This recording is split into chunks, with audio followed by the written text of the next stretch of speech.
नमस्कार मित्रांनो, तर आपल्या नवीन मिनी ब्लॉगमध्ये स्वागत आहे. तर आज आपले कझन चालते, कारण की आज माझा घरातला शेवटचा दिवस होता आणि 1 तारखेपासून माझं कॉलेज पण सुरू होणार होतं. दीदीचा मला दुपारी फोन आलता की आपण पिझ्झा पार्टी करूया घरी. दीदीने पिझ्झा ऑर्डर केला आणि 45 मिनिट्स लागणार होते पिझ्झा डिलिव्हर व्हायला. 9:15ला कळलं की 7 मिनिटात आपला पिझ्झा येतोय.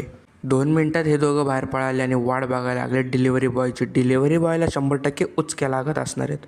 नंतर बघितलं की 9 मिनटं लागणार आहेत, म्हणून आम्ही 4 जण वाट बघत होतो, कारण की त्याला अजून उचक्या लागल्या पाहिजेत. लवकर पिझ्झा आला पाहिजे आपला. फायनली आपली ऑर्डर आली आणि अथर्व पळत गेला खाली. अथर्व म्हटला, तूच घे दादा ऑर्डर, मी तुझी शूटिंग काढतो मागणं. तर आता तो OTP वगैरे मागत होता आणि मी असं थांबलो जसं की आपलं काहीतरी H2 येणार होती कावासाकीची, पण साधा पिझ्झा होता तो. फायनली मी पिझ्झाचा बॉक्स घेतला आणि अथर्वला दिला पिझ्झाचा बॉक्स. त्याला म्हणलं जा वरती घेऊन, आणि अथर्वची मी शूटिंग करत होतो. आता आपण सगळे रिॲक्शन बघू, सगळ्यांचे रिॲक्शन्स कसे येत आहेत. तर सोनूदीची रिॲक्शन ही होती. अनुष्काची तर काही रिॲक्शन्स नव्हती, कारण की हिचं सगळं ते खाणंच चालू असतं बाहेरचं. नंतर दीदी म्हणली तू पण एक रिॲक्शन दे. मग काय सेम रिॲक्शन कॉपी केली आणि टाकली. आणि इथं अनुष्काचा स्नॅप काढणं चालू होतं आणि इथं सगळ्यांचे पोटात चिमण्या ओरडत होत्या. आणि हिचं काय स्नॅप काढणं काही संपतच नव्हतं. सगळ्यांना खूप भूक लागलेली. 9:30 वाजता आरंभ केला पिझ्झा खाण्याचा. तर पिझ्झाचे सगळे फ्लेवर्स ट्राय केले, खूपच चांगले होते.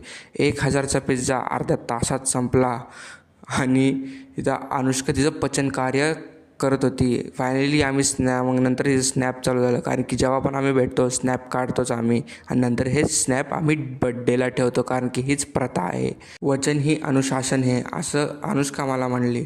नंतर इथं अथर्व स्केटबोर्ड शिकत होता. म्हणला आता बघ कसे स्टंट करतो. यांनी स्टंट कसा केला, स्केटबोर्ड मागं आणि हा पुढं आला. अनुष्का इथं हसायला लागली, सगळेच हसायला लागले. नंतर अथर्व म्हणला आता बघा तुम्हाला दाखवतो. फायनली सगळे आता निरोप घेत होते आणि आत्ता वाजलेले 10:30. अथर्वनी म्हणलं की उचक्या लागत, थांब पाठीत बुक्के घालतो. फायनल नंतर दिदी मला म्हणले की हॅपी जर्नी ब्रदर, आता कळेल तुला हॉस्टेल लाईफ काय असते ते. आणि अनुष्का मला म्हणत होती की आले की सगळ्या रेसिपी आम्हाला ट्राय करून दाखवायची. आणि अथर्व मध्येच आला आणि म्हणला की रक्षाबंधनला ह्यांना काय आणू नको. फायनली आता हे निघालेत आणि अथर्वला झोप एवढी आली की काय त्याचं काय चालू होतं त्यालाच माहीत नाही. आणि आता अथर्वने एवढी जागा घेतली, अनुष्काला बसताच येत नव्हतं, म्हणून अथर्वला सरकवला पुढं आणि अनुष्का फायनली बसली. यांची गाडी काय स्टार्ट होता चालूच होत नव्हती.